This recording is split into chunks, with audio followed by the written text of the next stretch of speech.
Baru-baru ini, kabar dari berbagai media menyebutkan bahwa vaksin COVID-19 telah ditemukan. Jika berbicara tentang vaksin ya, tentu saja menimbulkan pro dan kontra di kalangan masyarakat. Bagi yang pro, ini merupakan kabar gembira untuk upaya memulihkan kondisi saat ini.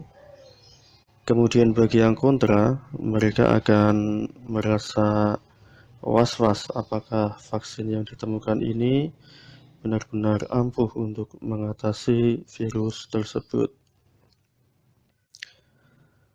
Pemerintah telah melakukan berbagai upaya dalam memerangi pandemi COVID ini, mulai dari penerapan protokol kesehatan, pemakaian masker, sosialisasi cuci tangan di berbagai kantor-kantor dan tempat-tempat aktivitas masyarakat, kemudian upaya rapid test ya, swab test untuk mendata berapa banyak orang yang sudah terinfeksi virus ini ya, dan sebagainya. Lalu pemerintah juga menaikkan anggaran kesehatan ya untuk penanganan kasus pasien COVID di rumah sakit, kemudian anggaran untuk insentif bagi tenaga medis, pengadaan vaksin, dan lain sebagainya. Kita sedih sebenarnya melihat kondisi seperti ini. Pemerintah hingga terpaksa ya, mengajukan pinjaman dana ya sebesar 900 triliun ya untuk memerangi virus ini. Jika kembali ke vaksin ya, pemerintah baru saja mengumumkan vaksin COVID-19 yang baru saja diimpor dari Cina telah siap untuk digunakan. Kemudian bagaimanakah sikap kita sebagai masyarakat? Apakah manut-manut saja atau mungkin ada pertimbangan lain dalam menanggapi rencana pengaplikasian vaksin COVID ini kepada masyarakat? Sebenarnya pemerintah bisa saja ya menggunakan powernya untuk memaksakan pelaksanaan vaksinasi kepada seluruh rakyatnya. Misalnya anak yang mulai lahir ya, langsung diberikan vaksin COVID ini, kemudian anak yang mau sekolah diwajibkan terlebih dahulu dilakukan vaksinasi, kemudian untuk masyarakat umum ya yang sudah dilakukan vaksin ya diberi surat keterangan semacam SIM begitu. Jika tidak memiliki surat itu, tentu saja tidak bisa bepergian ya, dan lain sebagainya.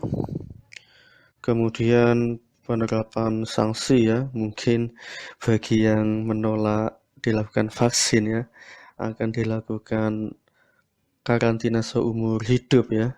Mungkin ini adalah kondisi yang terburuk ya. Kemudian jika dilihat ya di berbagai media saat ini bertanggal 15 Agustus 2020 mengenai data kasus COVID-19 ini di Indonesia, artinya 66% penderita itu sebenarnya bisa disembuhkan. Harusnya pemerintah tidak buru-buru ya mengadakan vaksin di tengah situasi keuangan negara yang sedang sulit saat ini. Lagi pula kita juga belum mengetahui ya efek samping dari vaksin COVID tersebut dalam jangka panjang. Bisa saja vaksin tersebut cukup handal ya, untuk menangkis virus COVID-19, namun bisa memunculkan gangguan-gangguan kesehatan lain dalam jangka panjang ya. Yang kedua, bisa juga vaksin tersebut hanya ampuh dalam jangka waktu tertentu, sehingga jika masa aktivasinya habis, orang-orang harus dilakukan vaksin ulang, dan ini tentunya memakan biaya, tenaga, dan waktu yang lebih banyak ya, membutuhkan effort yang lebih besar lagi. Dan kemudian masih banyak lagi spekulasi-spekulasi yang lainnya. Sebenarnya untuk penanganan COVID-19 ini cukup dengan melakukan pengolahan data dari rumah sakit. Pasien yang sembuh tersebut dirawat dengan cara atau metode apa sehingga bisa sembuh. Kemudian cara-cara atau metode perawatan itulah yang dijadikan standar penyembuhan bagi pasien COVID-19 yang baru.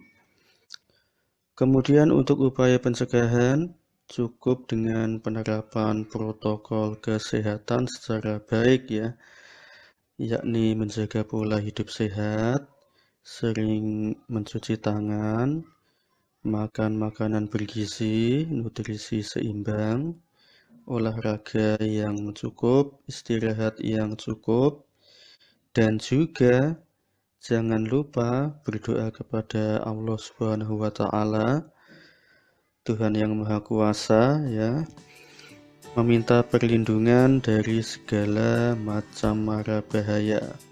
Mungkin cara-cara inilah yang bisa kita tempuh. Semoga kita semuanya senantiasa dalam perlindungan Allah Subhanahu wa Ta'ala.